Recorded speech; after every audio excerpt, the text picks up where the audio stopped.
Good evening, Chodesh Tov. Welcome to our monthly virtual Inspirational Women's Series here at HGSS. We're in a very exciting times. I know many of you were able to get out tonight, go out, eat outdoors, and get your haircuts. So we are moving ahead, and it's just very exciting times. So as you know, we've done this monthly during this lockdown period where we feature different women from various fields, inspirational women, incredible women who share their story, who share their journey. And this month, we talk about body, soul, and mind. Living a healthy life includes all aspects. It's our physical, our emotional, our mental, our spiritual health. And as today and tomorrow, we have a double Rosh Chodesh, we enter the month of Iyar. Our sages tell us that Iyar is an acronym for Ani Hashem Rafa'echa. I am your God, your healer. And we also know that in the book of Kings, this month is referred to as Ziv, which means radiance. So we have this month has two names, Iyar and Ziv. And Ziv is means like the light of God. And so may this month bring a complete refuah. May God be our healer as well as our light, our Ziv.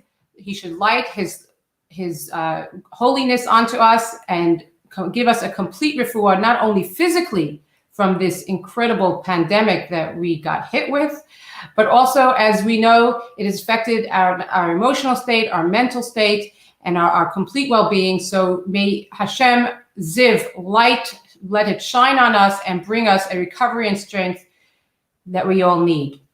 So tonight with me, we have two incredible special guests that are joining to talk about our holistic wellness. I have Rebbetzen Tziporah Gelman from Skokie, Illinois. You know, she's a great friend and a colleague, a Rebbetzen who I met at a Rebbetzen's conference with Yeshiva University. She founded an all-fitness boutique studio called Frumba Chicago. For those of you who may not know, Frumba is the name for Zumba. And where she lives with her husband and 5 children. She services girls and women from all over the globe with fitness classes. Her dream is to inspire women to love themselves and empower them through her workouts. Her message is one of self-love and self-care. She's a ball of fire. You'll meet her very shortly. And as already 10 years in the industry, she has created a global phenomenon uniting women from all backgrounds with her contagious energy and passion for movement. Her personal journey to health and wellness has provided the foundation for the work that she does. So it's my pleasure to welcome her here to London. Hi, thank you so much, Batya. I am so honored and so humbled to be able to share my story on an international level. It definitely takes it to a whole other level. It's certainly humbling for me to be able to share my story, but I'm so grateful to Batya. I know how passionate you are about enlightening and inspiring the people in your community, and I'm just so excited to be here, and I hope that my words will leave my heart and enter into each and every one of yours. Before I begin my talk, I like to put out there what this is not. This is not a diet. This is not a promotion to join my classes. Yes, I'm in my studio. It's only because it's the quietest place, and it's very much a sacred spot for me. But this is not a promotion to join classes, and it's certainly not a promotion. I'm sorry? No, I was going to say, like, since we're in London, it can't, you know, how can we get into your classes? But now on Zoom, it could be not that way, but absolutely. Right. But it really is a story of hope and strength and courage. To summarize my story in 15 to 20 minutes is definitely a big challenge. But because of time's sake, I'm going to do the best I can to really give you the highlight reel of the story. But I do encourage anyone who wants a little bit more to go to my Instagram page, Frumba Chicago. In the highlight, I have put my 10-year anniversary journey to wellness. It's 1 hour. So once you've exhausted all the restaurants, I know you guys are finally feeling a little bit of freedom.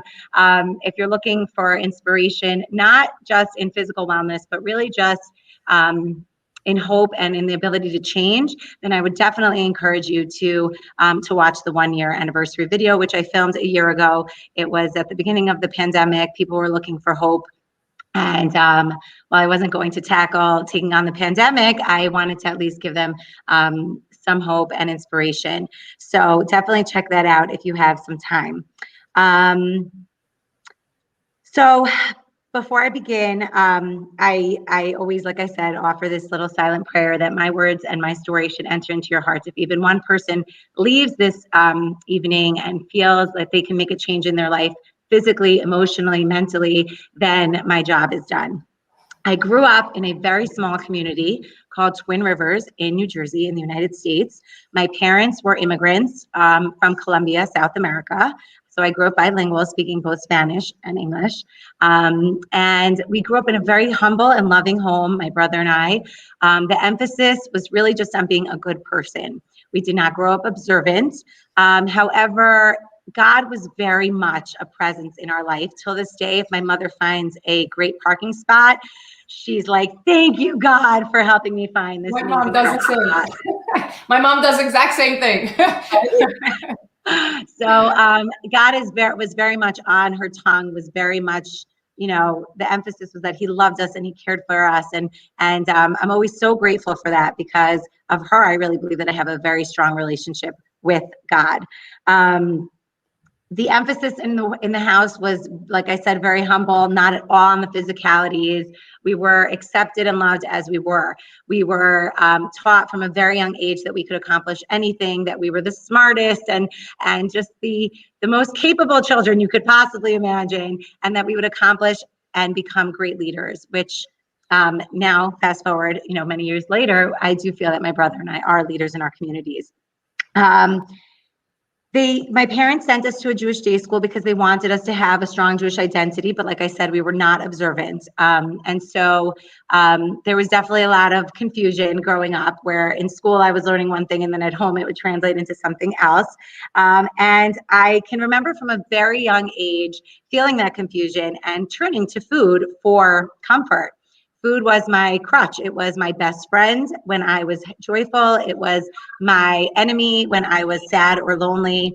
And from a very young age, I can remember just feeling this conflicted relationship with food. And over the years, it really developed into disordered eating, or if you want to call it an eating disorder, where I would use food to punish myself. I just ate to my heart's content. I always say I don't really believe that I was born with a filter for fullness.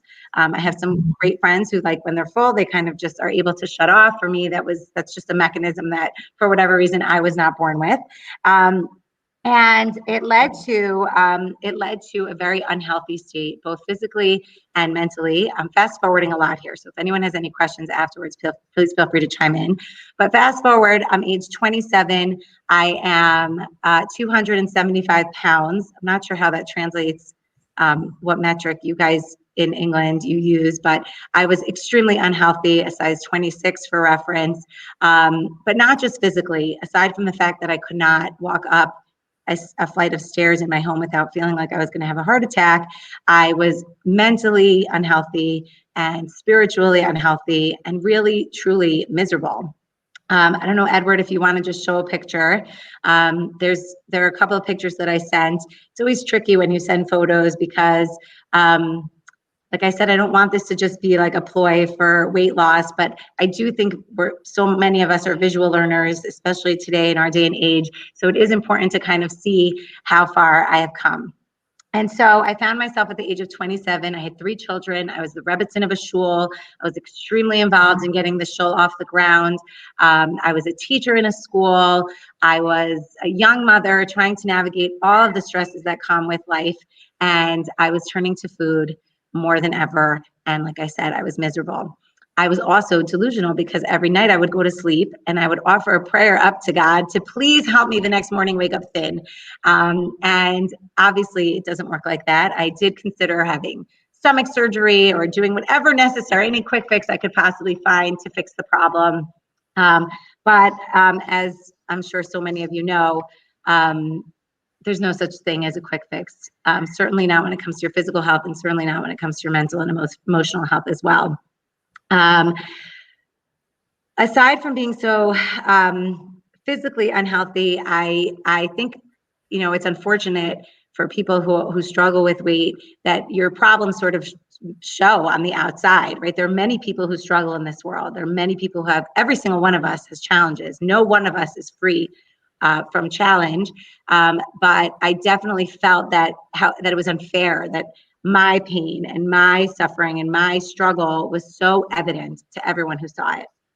However, in the end, that ended up being a blessing, because I found myself in the hallway of one of my children's schools, and this woman approached me and she said, you look very unhealthy and I really want to help you.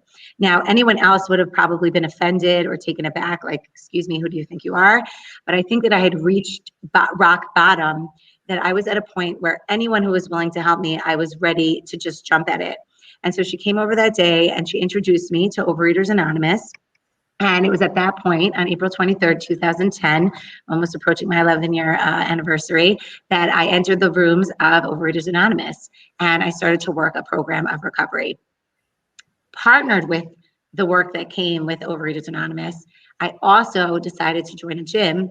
And I was very intimidated, which so many people are when they first approach a gym. And I didn't really want to do group fitness because it's scary when you see all of these people who are fit and who know what they're doing. But there was one class, it was titled Zumba, and I was on one of the treadmills one day and I heard like this Spanish music coming from the studio. And I'm like, that sounds fun. And my parents, like I said, are Colombian South American. So I grew up with Spanish music my entire life. And I always enjoyed dancing. I did enjoy dancing. And so I tried it out. And here I am in my studio 11 years later. I just fell in love. It was an hour, but it felt like 5 minutes. I remember looking at the end of the class and thinking, no, we have to keep going. Like, why are we stopping? The instructor was so dynamic and so vibrant, and I just was like, that's it. Like this, she had me at hello. And so, as the Jerry Maguire phrase goes. So I partnered with going to the gym and attending these Zumba classes while working a program of recovery in Overeaters Anonymous. I was successful in shaving off pretty much half of my body weight. I was, if you want to go for size or poundage or whatever, whatever speaks to people, I was, I would say probably like a size 4. I had, like I said, lost half of my body weight. And I was this walking billboard for weight loss because, people literally walked by me, did not recognize me at all, had no idea who I was because I looked like a completely different person on the outside. Now, on the inside, I had changed. I had many behaviors that changed. I had many mental shifts that took place over the course of that year and a half. But it would still take more time for those to really become internalized, even till this day. And so I decided that because I loved Zumba so much that I wanted to share my love for it with the women in my community. In Skokie. For a second there, because this is when you talk about the change that happens within yourself and what was going on inside, and how people see you from the outside. When I met you at the Rebbetzen conference, you were full of energy, and you were at the time a little more overweight, but whatever but you still had that positivity and excitement that I saw. I was like, I mean, that's how we connected. I was like, wow, this girl is on fire. She's awesome. And then a year later, you were a whole different size, but I saw that energy in you still. I saw that positivity, but yet it seemed like there was still something else, going on that I didn't know about. So it's interesting that, sometimes you say, life, we all have our issues, right? God, everybody has some struggles, some problems that they need to work on or work through. But I think the key is really about, how it could change you internally, right? And I think, and what was interesting that you said also is that you were able, where that woman stopped you, you were able to see it physically on you. as opposed to people who struggle inside and you don't know, you have no idea what's going on, right? And that might be, for better or for worse, a little harder.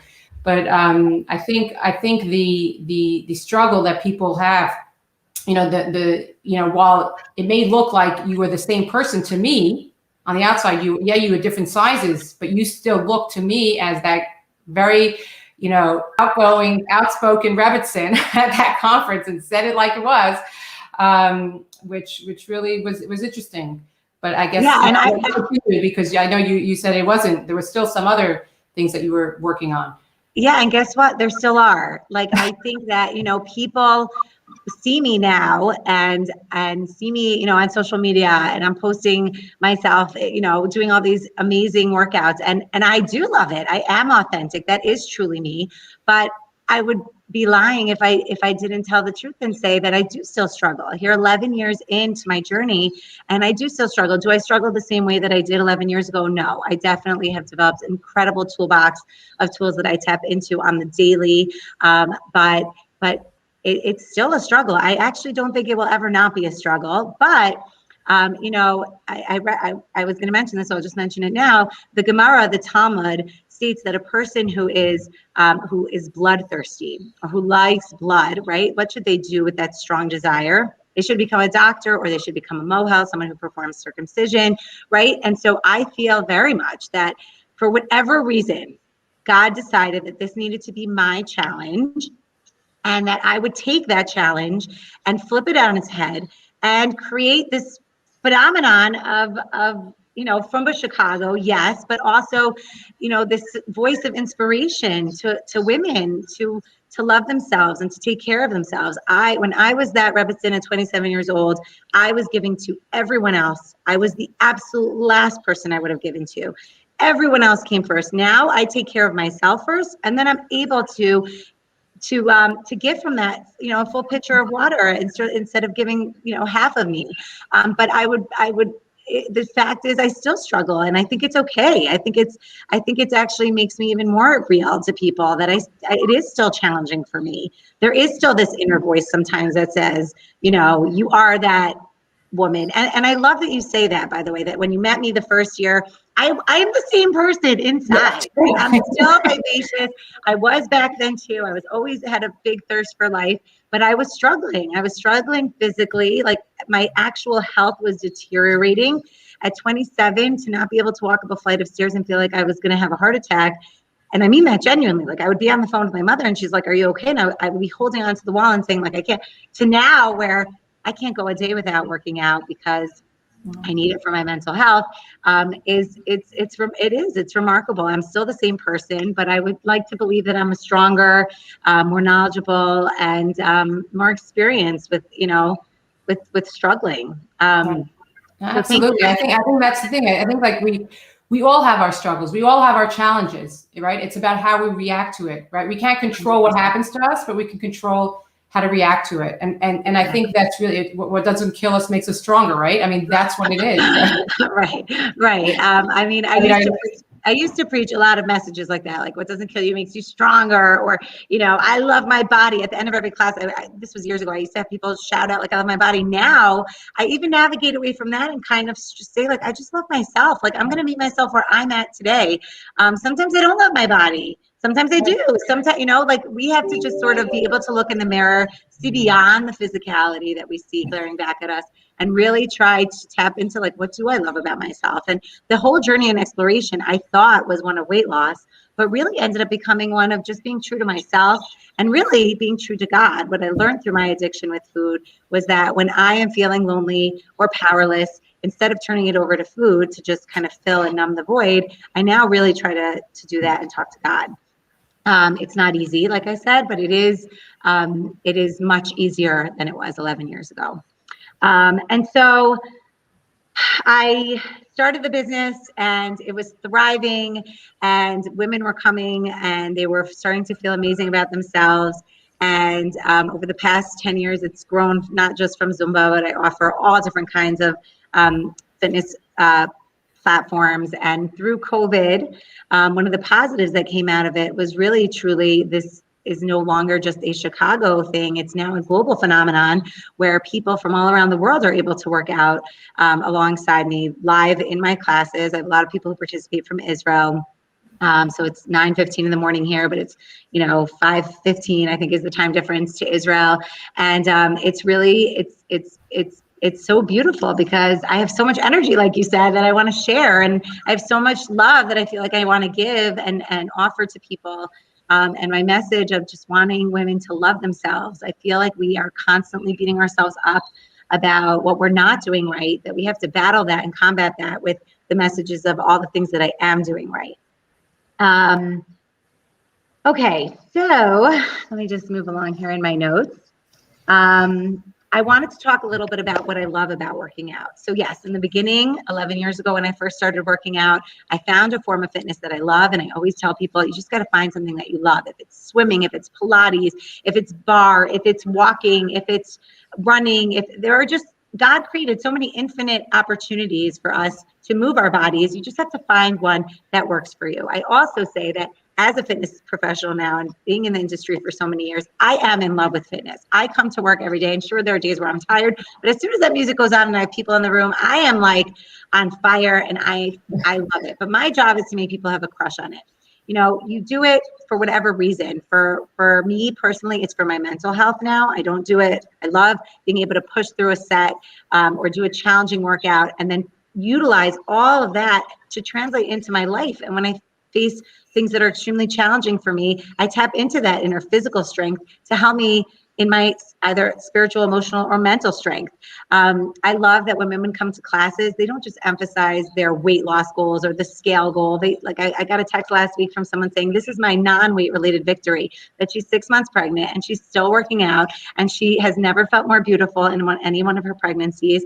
That to me is success. When teenagers come to classes and they feel empowered that they, can do this class and then they can do whatever. They feel better, like they study better in school. When their mothers come to me and tell me, thank you for building self-confidence in my child. I mean, these are the wins that we need to be celebrating.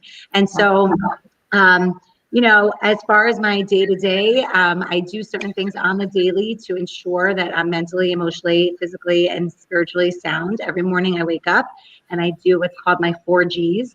I focus on my gratitude, my good, my goal, and my glitch.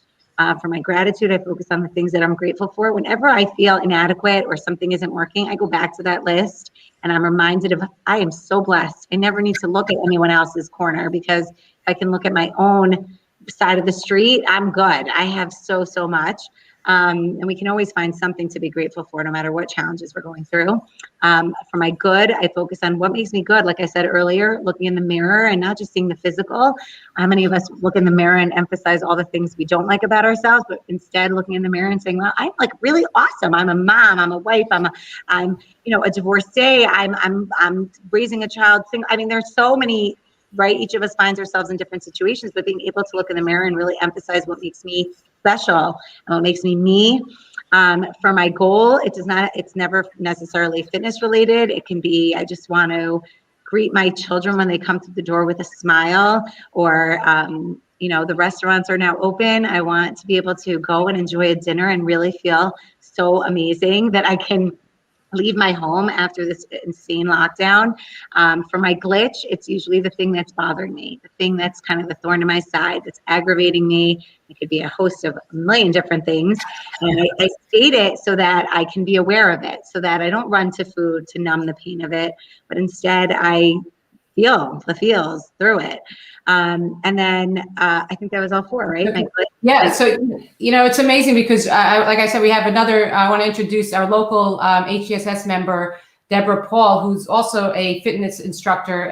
She combined it with a certificate in nutrition, and she also teaches various classes. What's interesting is that you guys are speaking the same language. So, Edward, please, let's introduce Deborah to the conversation. Hi, Deborah, welcome.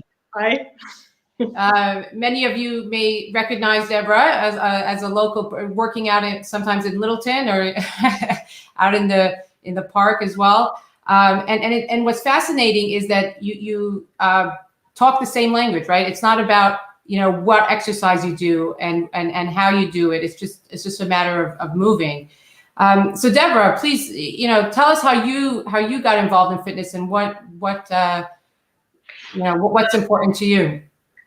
Well, I think from birth, I was always running around. My parents said that for the first 5 years, I never slept. I ran around everywhere. I was exhausting. They didn't think they could cope with another child. And it progressed from there. I think in my primary school, I won the jumping cup. That was the only cup I ever won. And then sort of got out of the fitness in my secondary school. And then when I started working, all I wanted to do was go for a walk at lunchtime, go for a swim in the evening. And then when I had my first daughter, I took her for a walk around the heath, and I thought, I love this. It makes me feel so good. I wonder if I can do this, for my career.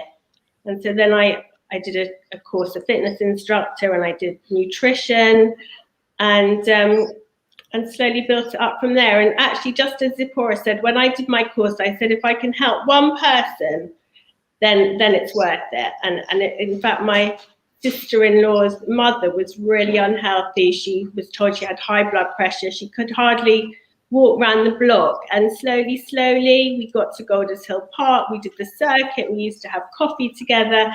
And that was my first person, and that made it all worthwhile for me. And for me, it's all about feeling good, moving. It doesn't matter what you do. Some people say, oh, I feel so bad, I can't run. So what if you don't like running? It doesn't matter. Just you do what you feel good doing, and a little bit. It's not boot camp. It's just, life. I always tell my clients it's a way of life. If you don't feel like jumping one day, don't jump. So yeah. The beauty that you both have is that you just want to spread it, right? You're so passionate about movement. Right. It's interesting where, Tziporah, I don't think you didn't want to move when you were a kid, right? No, I was the total opposite. I was the example of lethargy. Like I say in my talk, I grew up on the soccer field, and I was like, I only want to be the goalie where I could pick the grass. Like, I don't want to move. I don't want to have to run across the field. So yeah, no, I was the total opposite. Right. But it's, you came from different ends, but yet, have this passion, and once you were introduced into this passion of movement, you just want to spread it. And I want to first thank you for being Tziporah, for really being courageous and telling your story. It is very personal and emotional, and I do recommend those to watch the 10-year anniversary. We'll share it afterwards on the YouTube, but it's a very powerful move on your part that you were able to recognize it, right? I mean, you say that there was a moment, right? And it's just that moment. We don't know when it's going to happen, and that woman was able to say, okay, have the guts, really, right? to give you that the strength to start moving, really, and that's really. People often ask, like, what's the motivation? How do I get started? And I'm like, in many ways, I struggle with that answer, because for me, I really feel like it was the right person on the right day at the right time. I mean, there were so many, it feels like a miracle, because the day before, I don't know that I would have been able to embrace her comment in the way that I did on that day, April 23rd, 2010. I feel very, very lucky. I feel very fortunate. And it took us, like Deborah was saying, it's a step by step, right? It's not automatic that things are going to, switch over, right? I mean, Deborah, you were saying, how some people feel like it's, oh, I can't do it, right? But then little by little, right? When you train somebody and they, you give them a set to do, and they feel like overwhelmed, how do you advise them to go forward? When it's enough, it's enough. If I can see if someone, they've reached their point, that's fine. Just stop there. And anything's good. I just think any movement's good. Any little bit's good. Yeah. So Deborah, you also have a certificate in nutrition, right? And so, some people always, feel that, okay, so I can have my cake and then I'll go run it off. And that's balancing my, And I say, don't have your cake and run it off. You want to have a healthy mindset, like eat well, and then you exercise as part of your way of life. Then if you're a bit more hungry because you've used a bit more energy, then you might have a little treat. But I would never advocate, having a chocolate muffin and going for a run. I think that's not the right way of doing it. Otherwise, you're going to be running a very long way. So how would you recommend to balance the nutrition and exercise? Like, is there recommended exercises that, generally speaking, that what one should be doing? No, I just think you want to do your cardio. So, it can be, you just moderate, like walking, if you want to walk or jog or dance or, do the stair climber in the gym, any kind of energy just to get your heart rate up and, basically for a healthy heart, just anything. And then obviously it's good to do a bit of resistance. You need to build that muscle up, keep that muscle. You need that for to protect your bones as you get older. So a little bit of strength exercise, and flexibility. Keep stretching. Just really keep moving moderately. Even going shopping and carrying your bags. That's actually building your muscle. You don't have to be in the gym with the weights. It's like in the old times, our way of life was the gym, but now because everything gets done for you, you gotta pretend you've got to do it in some way. Right. So, especially during COVID, where we were really stuck behind our desks and in our home. I'm sure that, besides having our the physical strain, is there something more we should be doing now that we're out of lockdown? Or like when people were in lockdown, they didn't even commute, so they weren't moving, they weren't walking to the station. They literally, my son went from his bed to his computer, so no steps there. So there was not a lot of movement at that time. So now even just getting out to the office, you're already walking. No, it's very interesting you mentioned that, because my daughter, who's in New York, when they were on Zoom, and she was doing these Zoom workouts, right? And so she was like doing it once a week or whatever it was, twice a week maybe. But once the school started opening and she started traveling to the train, it felt a lot better. She's like, oh my gosh, now I feel like, I feel more fit. It's just because she was getting out of the house. So even those steps, even though she was doing workouts, but doing something else is probably also makes a difference. In fact, one of my clients recently said since she got back to the office, she was doing that commute, then the weight started coming off because, and that wasn't formal exercise. So I always say anything's good. When you don't get the lift, climb the stairs, park a bit further away from the shops. It's all movement. It's the same. You don't, people think they've got to be on the treadmill, but they don't have to be on the treadmill. It's, running after your kids in the garden, gardening, and anything that gets your heart rate up and makes you move is fabulous. That's great. I would say that when the pandemic broke out, that was when I emphasized more than ever that it was more critical than ever to do something, because we were stuck at home with all the kids home, trying to navigate just workspace alone, just trying to find a place for everyone to kind of be. The tagline or the hashtag was stay strong, stay sane. Like at that point, at least for me, I felt like there was no option to not move. Obviously I'm diehard, I'm very passionate about what I do, but my message to everyone out there was you need to carve out a space for yourself, whether it's going for a walk. It was like March time. So in Chicago, March could be in snow. We were fortunate to have some days where the weather was a little bit nicer, but just do something to get moving more now than ever, because with the stresses that were coming financially, physically, with so many people getting sick, the stress and anxiety that people felt of not being able to leave their homes and all of that, I felt like that was when we needed it more than ever before. Wow. Yeah, I know, like during the lockdown, you offered Zumba classes for the Rebbetzens. That was amazing. Yeah. You know what? It's so funny actually. I put it out there to the chat because I said, there are like regular people who experience trauma and stress, and then there's Rebbetzen. So it's like the next level, you know, you're not just carrying the stress of your life and your children and your spouse, but you are also carrying the burden of this entire congregation and what every single individual unit is going through. And so, yeah, I reached out and I said, here, like, I'll send you 5 complimentary classes. And, you know, there's some women who really do it. They still, now they like even purchase recordings because they've come to really love it. I mean, yeah, it's remarkable. So thank God we had once a day, we were allowed to exercise. When we were under lockdown, we were allowed to go out once a day. So that was, so the way I survived, I went through my struggles and I continue, like you say, we have to get through it, is I ran. So that's how I go. I just run. And I ended up running, you know, I ran all the way in town one time, you know, just to really release that, because it's important, like you say, to be able to move, and it was definitely necessary. You know, talking about being a Rebbetzen, how do you balance your spirituality with your physical, you know, having a workout studio as a Rebbetzen? How does that jive with your community and with yourself?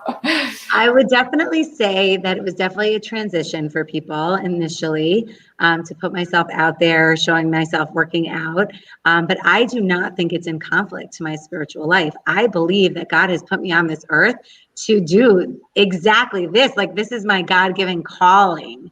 And if I were to do anything otherwise, I feel like I would not be doing what I was put on this earth to do. And so I don't think that they contradict one another. I really believe that they work in concert with one another. They are parallel. Now, is it true? Yes, I definitely spend many hours a day, not just on my, 1 hour workout that I do personally, but with people and encouraging them. But I would say, if you ask any of my clients, that it's not just a physical experience, it's a religious experience. They, and I try to invest as much time as I spend here at the studio on my own physical body, to invest equal amounts of time on my spiritual. I am very close to God. Everyone manifests their relationship in different ways with God. For some people, it's chesed, it's doing acts of kindness. For other people, it's learning, it's opening up the book and just delving into the intellectual pursuit of what it is to learn Torah. For me, I am a davener. I'm a prayer. For me, from a very young age, prayer came very naturally to me. And I talk to God all the time. He is my best friend. I get angry with him like I would my best friend. I get disappointed. But when I am alone, or when I feel alone, I turn to God. And so for me, I think it is a spiritual experience. I don't preach godliness in class, but the message of loving yourself and meeting yourself where you're at, and that you're this precious gift that God gave you, and your body is a temple for housing your soul. I mean, that's, to me, they're not in contradiction with one another. I think they're very much in line with each other. And I'm very proud to be able to say that I'm both a Rebbetzen and a fitness instructor. I actually think it's pretty cool. I'm sure there are people out there who would disagree. But you know what? You're always going to have, those people. I mean, you say about you preach godliness. I mean, you talk about, we're all created with the Tzelem Elokim, right? We all have godliness within us, and we manifest we different ways. Like you mentioned, there are different ways to connect to God, and everybody has to do it their own way, right? I know when I run, that's where I find God. Yes, I go to, God is everywhere, right? We learn it from a really young age, right? Hashem is here, up, right? Everywhere. That's the first thing we teach our children. Yes, He's in the synagogue. Yes, He's there. It's an amazing prayer hall, and it's wonderful. But in essence, He's really everywhere. And it's really that relationship that people have to find. And I think that gives us that inner strength, right? To overcome, to be able to work with our challenges, to make us stronger. That little voice in us that tells us, you can get through this workout, you can get through this challenge, you can get through whatever it is that one is going through. Absolutely. And I would add to that only, I love how you said that, like, God is not just in the synagogue. People think, that God is just in this. When I say that I pray, that's not necessarily from a siddur. It's not necessarily from a siddur or from a prayer book. It is oftentimes just a conversation. Like before I came here, I was driving on my way in, and I was talking to him and just saying, like, please just let my words flow from my heart, enter into the hearts of these people. Please let them be inspired in some way. It's a constant dialogue throughout my entire day. It's not just, morning, afternoon, and evening. It's always from the morning throughout the entire day. I'm having a conversation. And again, that's what speaks to me. And by the way, I think that translates also into fitness, right? The idea that, I love Zumba. I love cardio. I do a lot of strength training. Also, I do HIIT workouts and Tabata workouts. And I love those, right? But that's not for everybody. Right. So prayer is not for everyone. Right. There's a whole catalog that you can choose from when it comes to your religious connection to God. And there's also a whole catalog of fitness and different areas that you can explore when it comes to that. So when people say, I hate exercise, well, maybe you dislike doing Zumba because you don't feel comfortable dancing, but perhaps Pilates would work for you, or swimming, or, there's such a beautiful palette that's out there. We just limit ourselves. Yeah, I just saw, I think it was on Good Morning America, but I think it was from London when this girl just started up jumping rope over lockdown. Did you see that news? She just started jumping rope. She said she was supposed to get married. She was locked down. She didn't know what to do. So her release was jumping rope. And you have to see how she moves, and she just whips that rope around and jumps up. That was her thing. Who would ever think, and I'm sure there's hula hooping that people do. And, there's, like you say, there's so many different ways. I think, Deborah was saying that as well, right? I mean, it doesn't matter what it is, just move. Yeah. And I know there's also, a lot about body image out there, right? I mean, a lot of people, about, especially on social media, what our young daughters, and even I would say, not that I have sons, but I'm sure they're, the boys as well, that it affects them as well, about how they're meant to look and how they should be fit and whatnot. What would you, and I don't know if Deborah wants to go first, talk to this, and then Tziporah, or vice versa. What would you recommend that we teach our children about fitness, and talk to them about weight and size, and in that respect? I just think moderation is the important thing. But yeah, the images are, the kids have to know a lot of the images they're not real, and that it's a really scary world out there with that social media.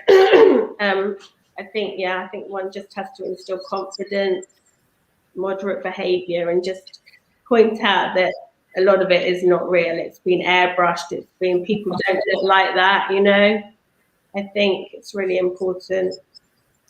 Yeah, absolutely. I would add that I think we are in battle, and I think that when you have a battle, you have to fight it with the opposite extreme. We are inundated constantly with messages for what size we're supposed to be, the kind of mothers we're supposed to be, the kind of professionals we're supposed to be. I mean, the images that are out there that are not just flooding our children's screens, but our own screens. I think we have to battle it with like you said, Deborah, with confidence.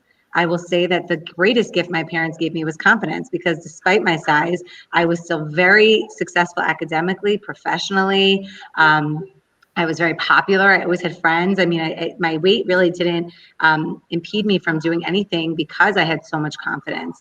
And I would say that we need to, the dialogue with our kids has to be not just passive, but really aggressive. Like, we have to put it out there that they have to believe in themselves, that no matter what size they are, they're strong and beautiful. I think emphasizing compliments like "you're so skinny" or "you lost weight," those are dialogue that I really think we need to get rid of, and really start emphasizing about the person.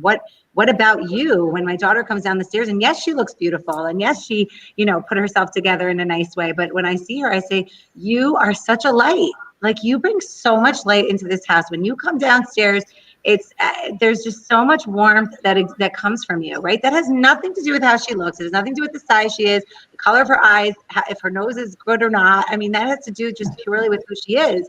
And I think we really have to navigate that, not just for our kids, but within the dialogue that goes on in our heads.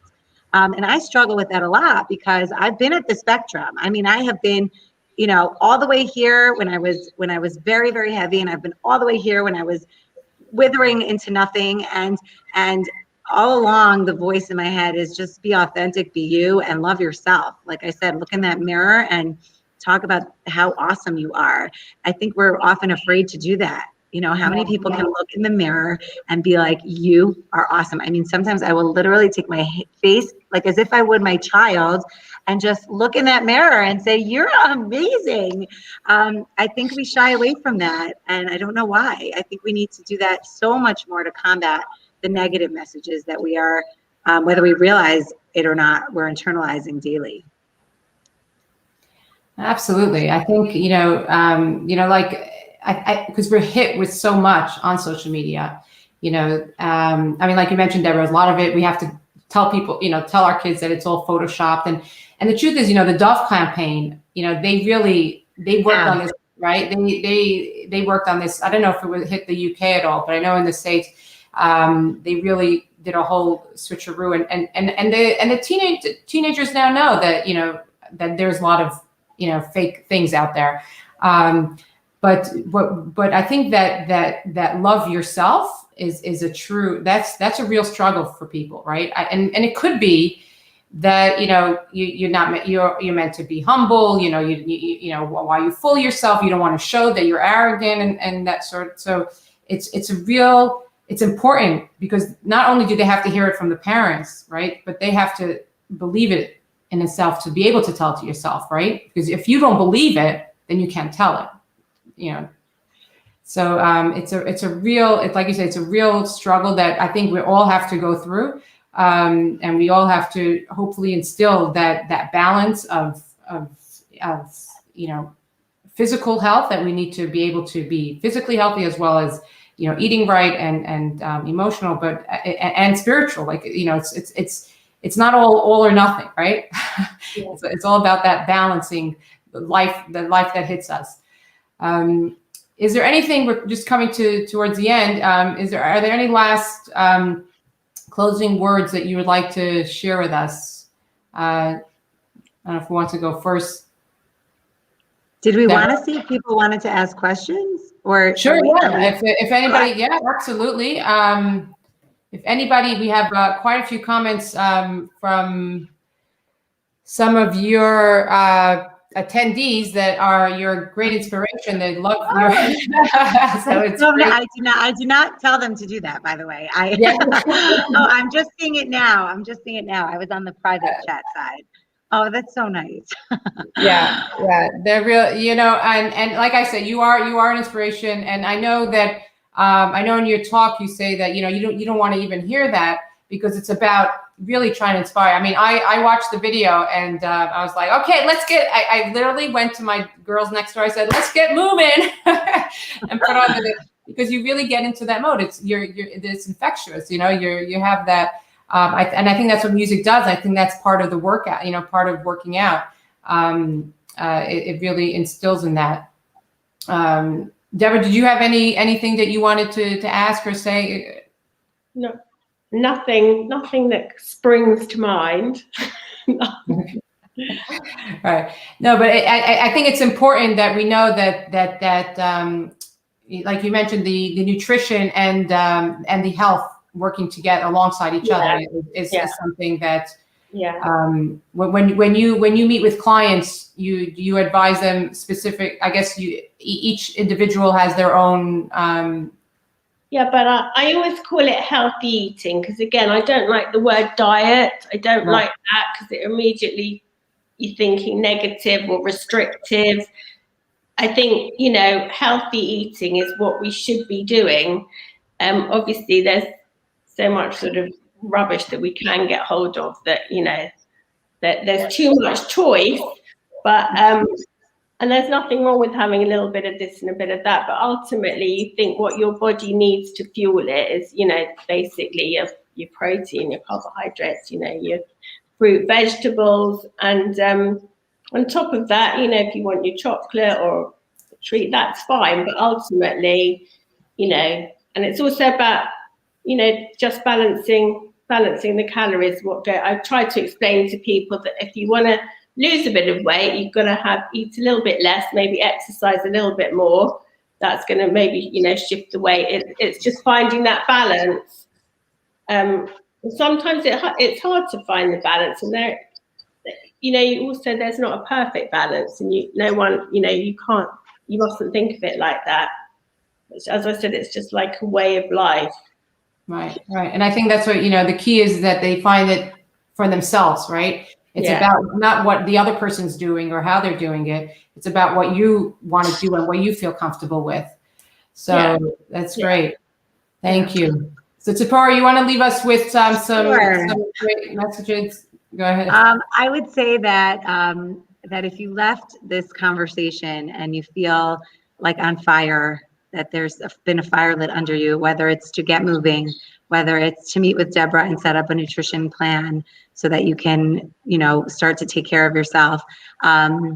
Take one small action, no big, lofty, huge goals. I always say people are like, oh, they hear me speak and they're like, oh, I want to be you. I want to lose 135 pounds.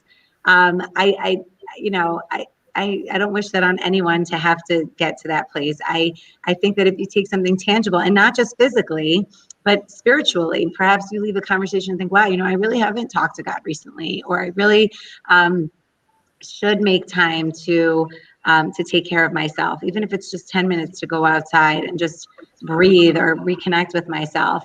Or maybe it's to attend the next women's, dialogue that you create around Rosh Chodesh. Whatever it might be, take on something small, something tangible, and do it. We often make these goals and they're so lofty, and even if they're small, but just do it. I know it's late at night now, so maybe perhaps you'll do it tomorrow. But just to follow through, because follow through is a huge piece of it. It's a huge, it's daily, it's commitment. I mean, it takes commitment to take the time to take care of ourselves. Whether it's like emotionally and mentally, schedule an appointment with a mental health professional. If it's spiritually, make an appointment with the rabbi and the Rebbetzen. Schedule a time with Deborah to work out. Whatever it might be, and whatever you glean from this conversation, I hope that you leave not just feeling inspired, but do something with it. And I also just want to say that if anyone has any further questions, you should feel free to email me or WhatsApp message me. I'm very open to continuing the dialogue, because I think it's not just a one time. I think it's something that we need constantly, just like a muscle that you need to, keep doing the reps to build up that strength. We need to do that for our self-confidence, for our well-being, so that we can, I always say, live the best version of our life that, we possibly can. I think what that really means is living authentically, living truly in the best way possible, and being true to yourself, to who you truly are, and whatever that looks like and how that translates in your life.